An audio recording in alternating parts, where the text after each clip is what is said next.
you've been applying your kata all wrong. You're overlooking something that I think is so fundamental, so important, that it's steering you clear of a whole bunch of really important application.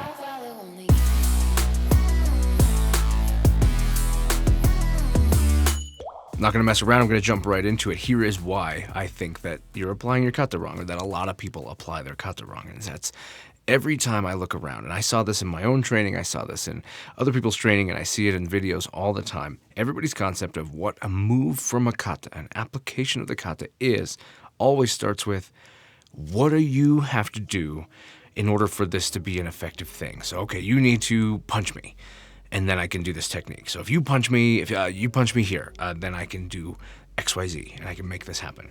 If you try to grab me, if you start off by grabbing my wrist, if you do these things. And it always implies that it's the beginning, it's the very opening movement of whatever altercation you found yourself in. And that's the problem. That's the fundamental problem, in my opinion. That is the problem. We're always looking for how these movements apply to the beginning of something, which I don't agree with that. I believe very strongly that these are just examples of principles of things that we can do.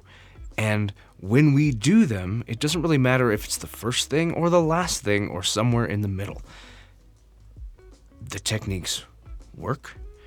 The technique that you come up with, the technique that you have been assessing to determine if it's what you believe is happening in this kata movement. If you're a traditional martial artist, you're looking at kata and you're probably reverse engineering. That is bunkai, is this analysis, right?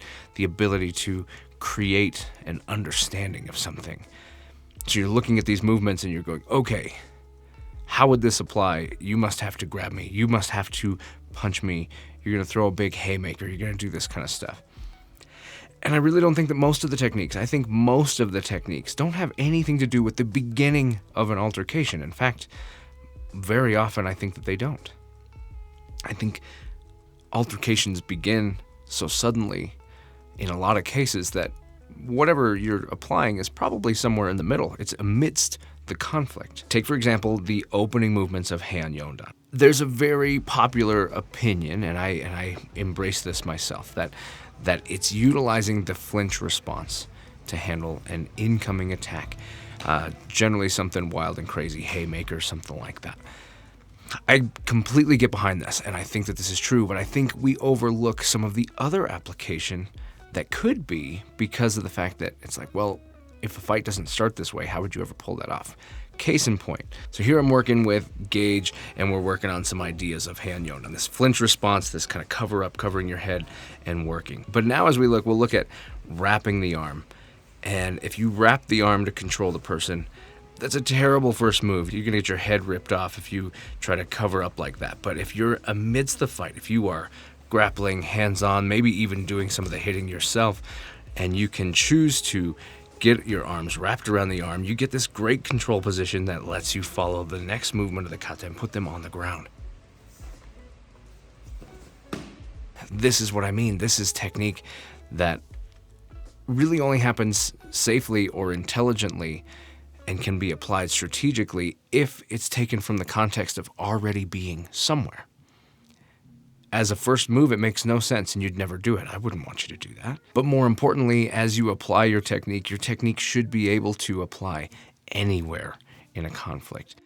You should be able to look at and determine the underlying principles and apply those principles, and those principles will help you create whatever technique makes the most sense at the time. And when you start looking at it from any part of a conflict, then you start seeing a lot of other places that technique can apply. So the next time you're out training, really take the time to investigate, to assess how much this technique changes or perhaps gets better if you do it from a place where you're not figuring out how to begin a fight with this technique. Find it in the middle.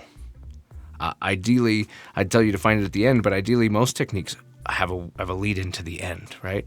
If this works, then you're on your way to the end. So find it in the middle. Find it at the end. But pay attention to whether or not it makes sense to find it at the beginning. Personally, I'm taking a rather strong-minded approach to not look at any technique off of a punch at all. I feel like punches, the way somebody throws a good punch, the way people hit. Very often, the idea that you're going to be able to interact with that punch in a really great way, in a multi-faceted, multi-movement response, it's just so unlikely. So we have all these techniques that I think are really good techniques that involve someone punching you and then you dealing with that and doing something with it. But a punch itself is such a terrible thing because it's only there for a moment.